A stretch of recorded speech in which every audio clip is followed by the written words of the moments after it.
Hey, what's up, lightboltjoe here. Today we're going to discuss the 2024 action thriller film, if you will, Aftermath, starring Dylan Sprouse as his character Eric.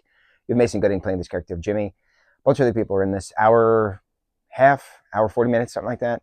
It's a very horrible script, and it's unfortunate because it had potential in regards to a terrorism aspect of taking over a bridge, but the writing was very awful, and I don't know how to explain it. The post-processing or the special effects, not even special effects, the sound effects, the prop aspect was just so lazy.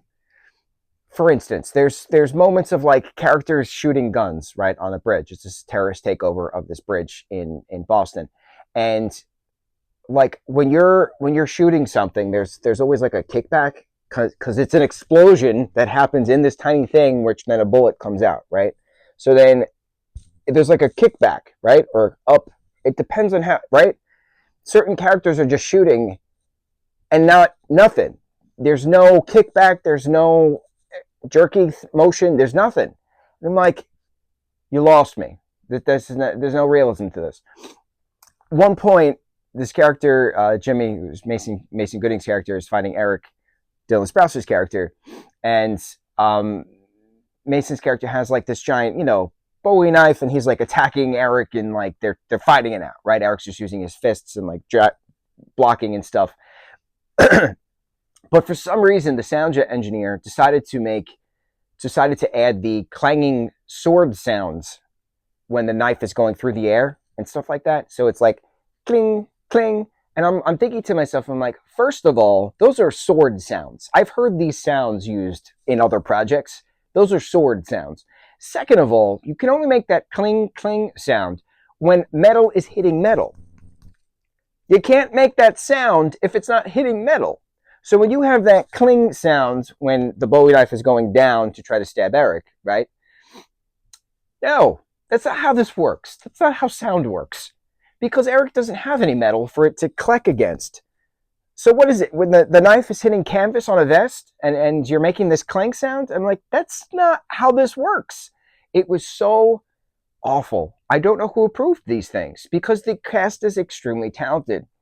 It's a well concept of we're going to shut down this bridge because this individual being transported from prison to prison, outed us, and how dare they tell the truth when we are the American heroes, and just nonsense, right? Just nationalist nonsense. And so having Mason play a villain, which was nice to see. We always see him play a hero all the time, so it's nice to see him play this villain ringleader. But he goes on these monologue tangents of idiocy. And at one point, the character of Eric just says, just shut up. You've talked so much. And that's the only point of the film I actually enjoyed thoroughly, because I was like, wow, yeah, there's just too much monologue in this. Far too much monologue in this. And we're going to post this execution of this individual to force the release of our fellow comrades and all this stuff, right? Which doesn't fully happen. And then, of course, the villain dies at the end. It's a neat way of figuring out how to disarm bombs and how to use your surroundings to defeat. Dylan's character is this ex-Army Ranger who happens to be driving to the movie theater with his younger sister, Madeline, and she is used as bait many a times. He's trying to help save the rest of the 100 some odd individuals on the bridge, trying to get everybody to figure out a way to trust one another to then help to get rid of the bad guys, right? But then there's this sniping event here and that fighting there. So like the fight scenes were fine. The sound things and the props with the guns, man, I couldn't get over. I couldn't look past it.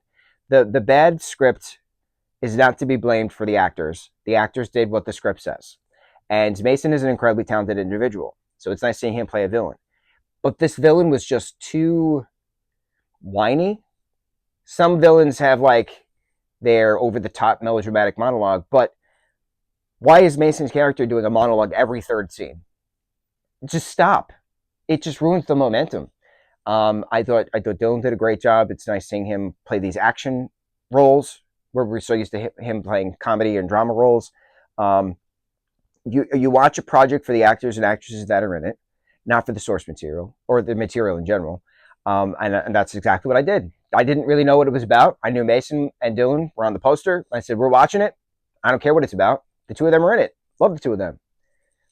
And this is the project we got. So this is definitely a B movie what it shouldn't be. This had potential. This had the production of it to be an A movie in regards to thriller. I don't know even if this was a Netflix project. I know it went to Netflix, but I don't even know if it was in the theaters for a bit, and then Netflix bought it because it didn't do well. Did not do well with critics. Did not do well with audience. It has like a 5 something on IMDb, and I understand there's certain parts about this that are just lazy. It's lazy, lazy, lazy, lazy. Aftermath. I will not be watching this again. Unfortunate. Cannot blame the actors. On to the next review. Which mahalo.